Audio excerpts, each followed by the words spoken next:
Hello, brothers. Recently, he studied the military dynamics across the Taiwan Strait. He discovered a unique military wonder. The geopolitical games behind it are thought-provoking. This wonder is the Taiwan military's missile launch strategy. In simple terms, they buried their missiles in silos. This creates a permanent air defense position. He isn't mistaken. This is not the Maginot Line of World War II. It is a modern military concept of the 21st century. The Taiwanese military uniquely implements this strategy on a large scale.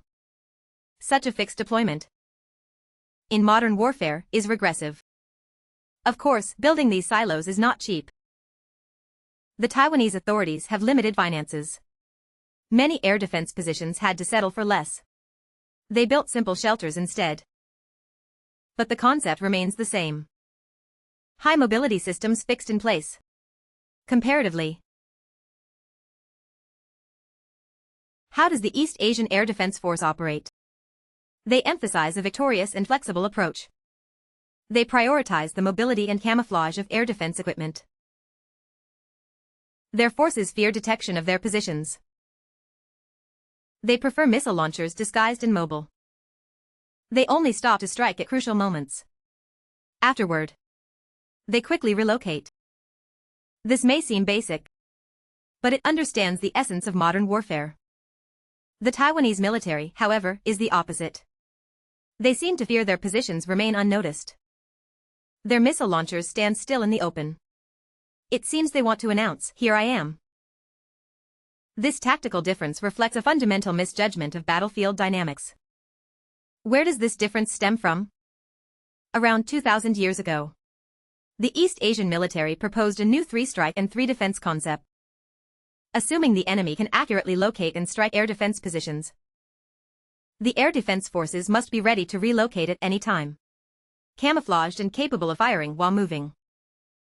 The Taiwanese military, however, believes their opponent lacks precision strike capabilities. They can only attack with area effect weapons. Thus, they focus on fortified positions. But the issue is, it is now 2025. The East Asian military has transitioned from mechanization to informatization. And now to intelligent systems. Missiles and air-launched projectiles have reached meter-level precision. Even basic guided rockets can achieve accuracy within 5 meters. In this context, the Taiwanese military's fixed air defense systems are akin to painting a target on themselves. Even more absurd, this bunker mentality exists not only in air defense. It is prevalent in other combat units as well. Anti-tank missiles and naval defense systems all require fixed shelters. This reminds him of a fort built by the Japanese army in North China during World War II. It seemed impenetrable. But with just one infantry gun, it could become a grave for the Japanese troops. The only difference is that back then, they lacked infantry guns. Now, however, the East Asian military possesses a world-class precision strike arsenal. The Taiwanese military's outdated strategic thinking is a microcosm of the global order's transition. The US has long dominated the world military order, and its Asia-Pacific allies have become accustomed to thinking under the US military umbrella. When the East Asian military's rise disrupted this pattern, many countries' strategic thinking remained stuck in the past. He observes the world situation. The signs of US military retreat are evident.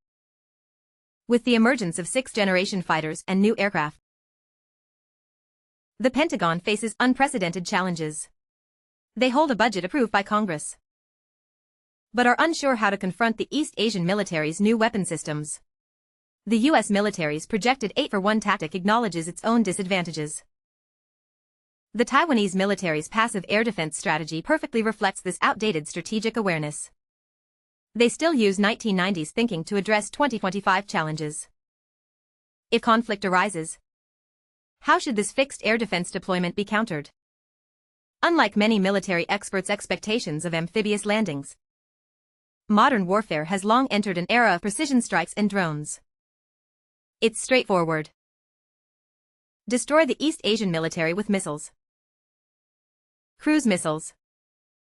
long-range rocket artillery, air-to-ground missiles, anti-ship missiles, bunker busters, and various precision strike weapons. Combined with electronic interference and suppression, this can paralyze the Taiwanese military's air defense systems in a short time. Although the Taiwanese military claims to have over 6,000 air defense missiles, in reality, they have fewer than 2,000 medium and long-range missiles. These are distributed across about 30 air defense positions. In each air defense system, there may be many launchers, but there is only one command and control radar and power vehicle. Destroying key nodes will paralyze the entire system. The Taiwanese military's bunker tactics merely save the East Asian military the trouble of reconnaissance and targeting.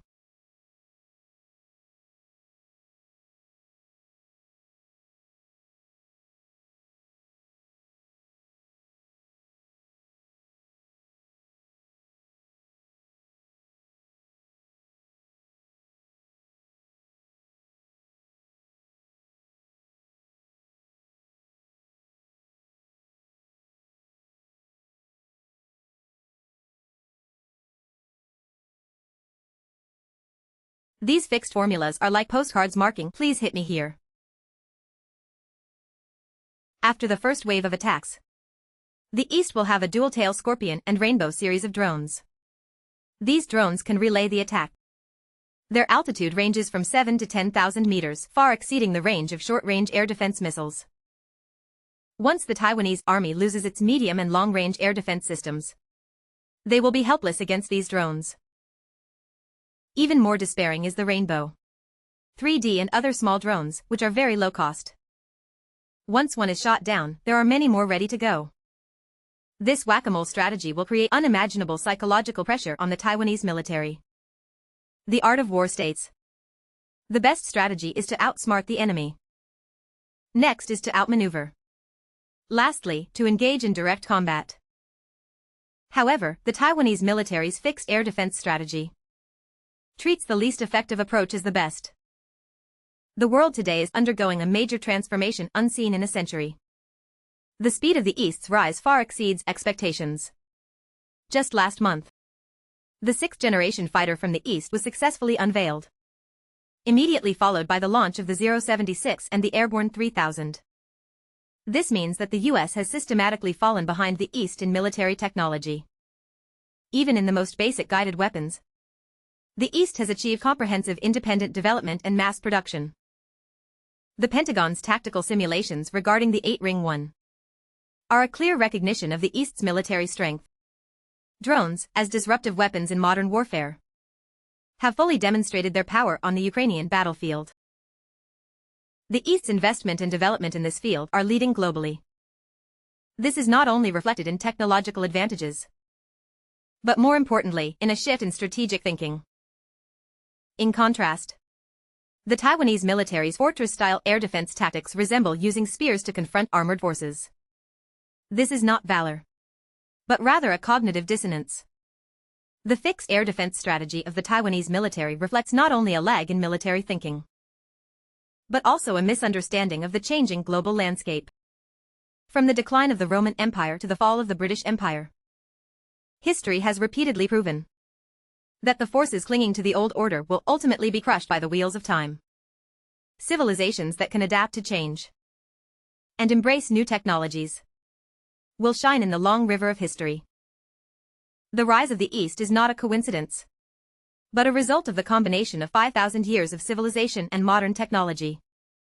While the US is mired in internal political divisions and the LGBTQ agenda in the military, the East has quietly been building strength.